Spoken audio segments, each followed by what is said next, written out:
actually going the opposite way, and like, because sort of the camera side of things has got a lot cheaper, and obviously the audio stuff's up there with any professional studio pretty much. And the quality has improved in most cases. And there are still some people working with little potato phones, but I think if they're good and they really want to do it, then generally you'll invest your YouTube gold in better equipment. If you love it, that's what you want to do, then you'll probably spend money on it. I mean, over the years, all these boxes are basically just stuff that I've accumulated to do this job, so yeah. And when you post the video online now, do you still get that same anticipation every time you post a video as you did when you first posted your first one? Oh, I've got 1 hit! Oh, I've got 1,000!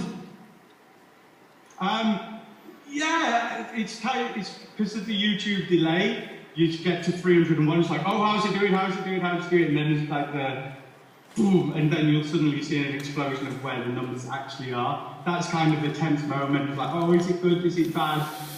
It's like, oh no, Colin Mockery's got his bum out. People hated that. But it amused me because I like buttons and very childish humour. And all the videos you've done, which has been the one that the popularity of it surprised you? I mean, Badgers was the original one. Badger, badger, badger, badger, badger, badger. And that just went huge. And to this day, I have no idea what it's about myself. And I saw the Brian May Save the Badger, Anti-Badger Cull thing that was recently out there we did together. With Brian Blessed as well. Yes. That was shown on Channel 4, I believe. And seeing it out of the context of what I was used to, it suddenly became quite clear that, oh, it's funny because it's just so ridiculous. So I finally understood my own video, I think. Yeah. Apparently, that video killed a man, so there we go. It what? Yeah, apparently some guy in Korea, South Korea, watched it for 3 days straight and then, you know, decided he'd had enough and topped himself. There was a news report on it and everything, but it was in Korean, so I'm not actually sure what the outcome was there. Wow. There you go then. I probably shouldn't be smiling at that. No, I'm a bit confused as to how to move on from that one. Other than that reaction then to your video, which is probably the most extreme I'd hope you'd ever get. That is extreme, isn't it? Hopefully it's not true. Yeah, you never know.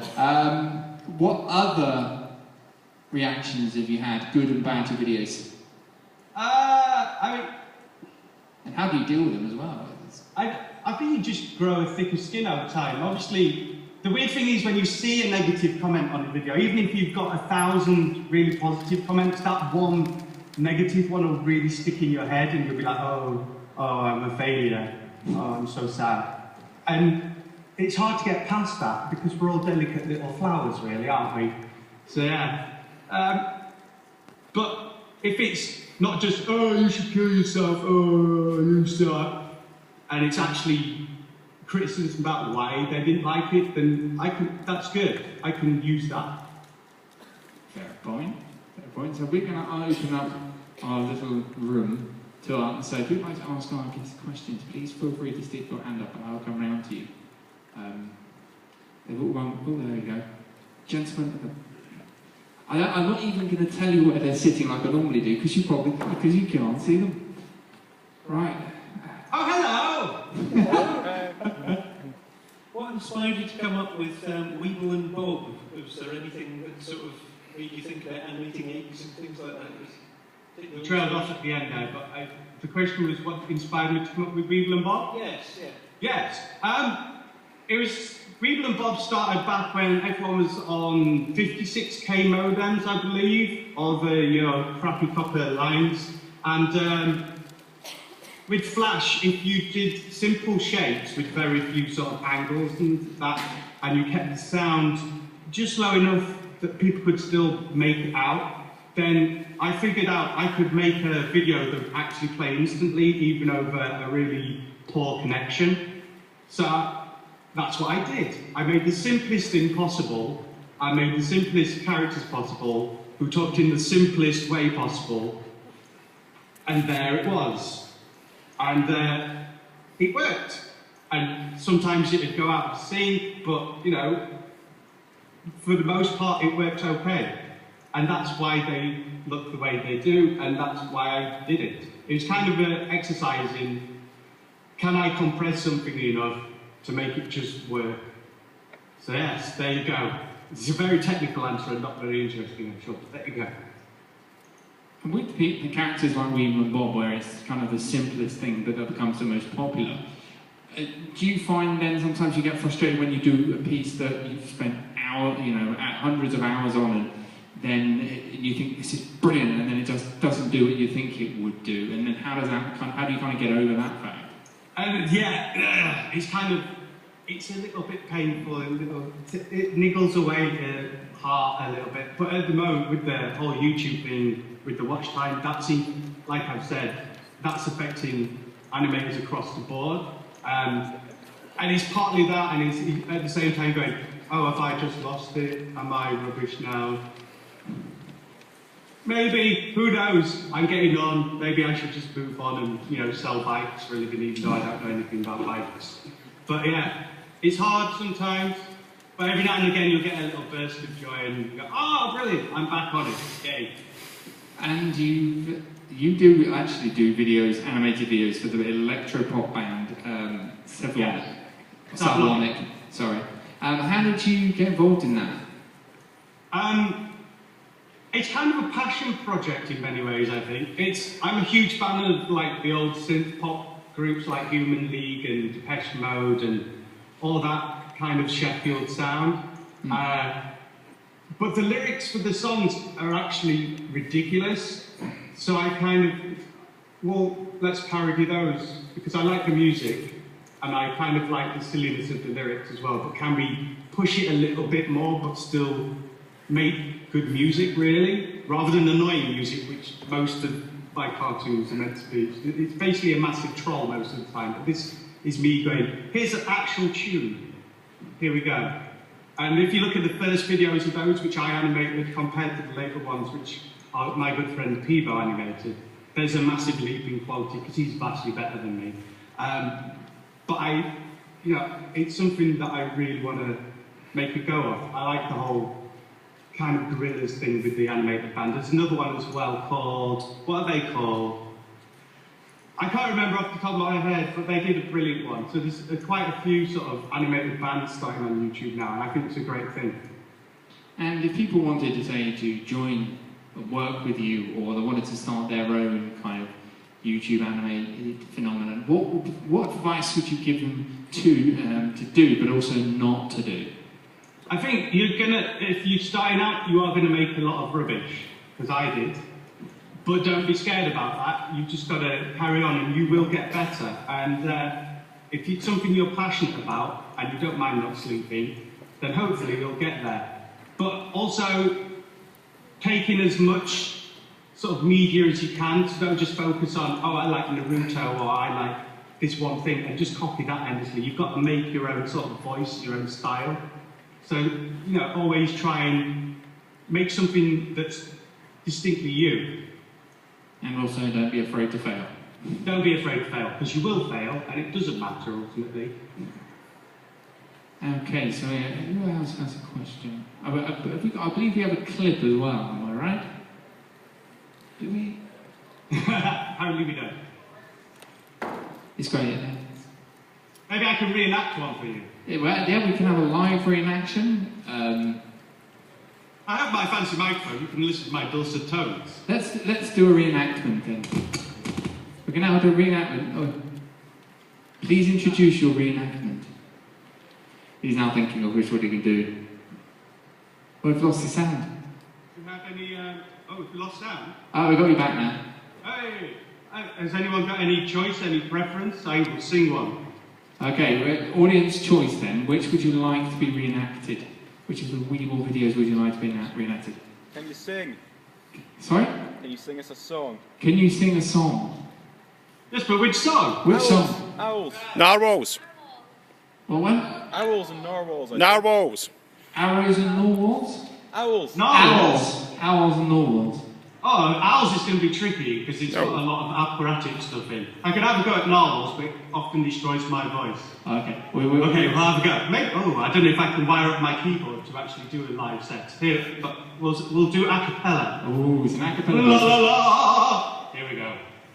Narwhals swimming in the ocean, causing a commotion, cause they are so awesome. Narwhals swimming in the ocean, pretty big and pretty white, they beat a polar bear in a fight. Like an underwater unicorn, they got a kick-ass facial horn, they're the Jedi of the sea, they stop completely. Narwhals, they are narwhals. Narwhals, just don't let them touch your balls. Narwhals, they are narwhals. Narwhals, inventors of the shish kebab. Give him a round. That's good. Could you hear the round of applause you got then? I held the microphone to them just so did you hear the round of applause? I did hear a little sort of... It was actually louder than you probably It was heard. like a gentle rain in my ears. It was so pleasant. It was a very big round of applause, actually, to be honest. So, what is next for them? What is next for you? Do you ever see an end to Weebl and Bob, or...? I want to start Weebl and Bob up again. I've got sort of a big story arc planned, but we're kind of waiting until we can show a lot of the ones that we have uploaded in the past because we did a sort of weird deal. And that's hopefully going to end in November, I believe. So at that point, we'll be starting Weebl and Bob up again. But I think our next big thing is to try and make an actual Magical Trevor the series with painted backgrounds and proper animation, sort of 11 minutes long. And we're hoping to either kickstart that or get some sort of sponsorship. I'm very excited about it because Magical Trevor is kind of one of my favourite characters, and he's only ever done songs before, and I did try to do a sort of story arc in the songs where he had a big decline and got very sad that he was playing to an audience that just didn't appreciate him. But when I tried to do sad songs, people are like, oh, it's not as upbeat as the last one. Well, no, it's not.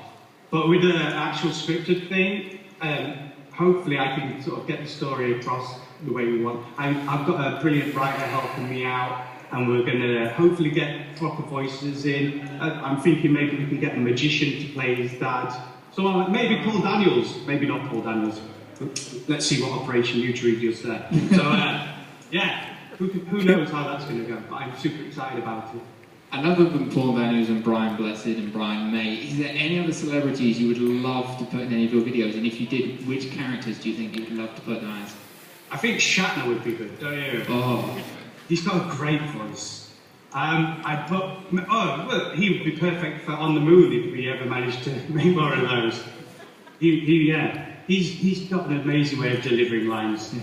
But I'd love to work more with Brian Blessed, because he's just, whenever you get him in a room, he just kind of takes over the entire area. He's not actually a giant man that you expect him to be, but as soon as he opens his mouth, he grows like 10 foot.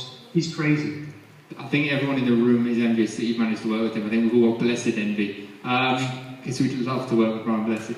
But the William Shatner thing, it could be Badger Tribble. Oh yes, that would work. There. Tribble. He'd be brilliant. Yeah, I think you should get on the phone, that'd be awesome. I don't have his number. If anyone has it, please email me. Maybe you want to just start like trolling him on Twitter or something, or tweeting him. It's like a really great idea, sending pictures of badges. But, brilliant. Well, that is all the time we got for our Weebl panel today, so give a massive guest a round of applause, ladies and gentlemen. Again, we can't hear you, but...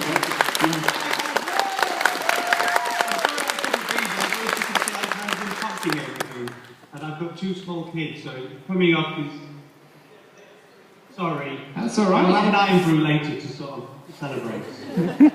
But, you know, we could, if you're having a housewarming later, we can leave the screen on. We can just, pop round. Yeah, you know, we could just all have a virtual housewarming with you. It'd be fine. Oh, that'd be brilliant. Why not?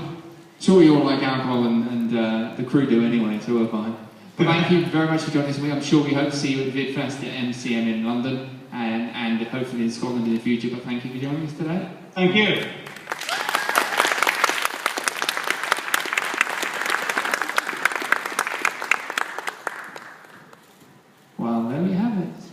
go. Oh.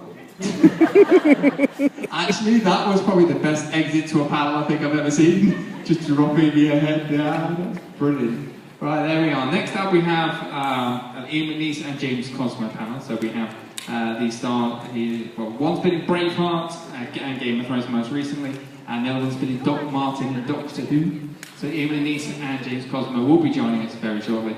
Then we've got some guy coming on at 12-ish, Luke, someone, you know, I don't think anybody knows him. Right. I think everybody knows who's coming on at 12. Yes, Luke Evans will be joining us. We have an exclusive Dracula Untold clip. Am I going to get a woo for that? Woo! May have to be louder. Let's try that again. An exclusive Dracula Untold clip. Woo! Do you want to know how exclusive it is? There's one man here, bless him, from Universal, Matt, who has the clip. He's not allowed to leave that clip's side. He's literally chained to his Apple Mac laptop. Not kidding you, the poor boy is up there in that room just standing next to his clip. That's how exclusive it is. And there's other security with him, not just Matt, so don't try and take him. Although he's quite a sprightly fellow, he could probably kill you. But there goes my chance of getting any more freebies. But no, he's a lovely fellow, so he is guarding the clip, and we will be seeing that later on. Oh, here's Mark. Give a big round of applause for Mark. Alright, he's rearranging. I thought he'd actually come to tell me something important. But what I will say about the clip, we will be asking you all to turn your mobile phones off. There will be, not for a while yet, sir, don't need to do it right now. At around about 12-ish we will, because we cannot allow any filming of that clip of any kind.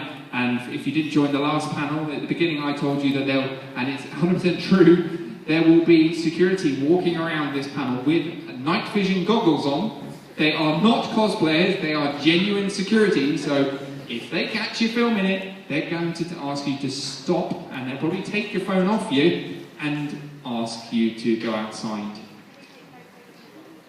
You can take photos when the clip's finished, yes, absolutely. At any point you can take photos, other than that, you can't do the clip, no, you're fine.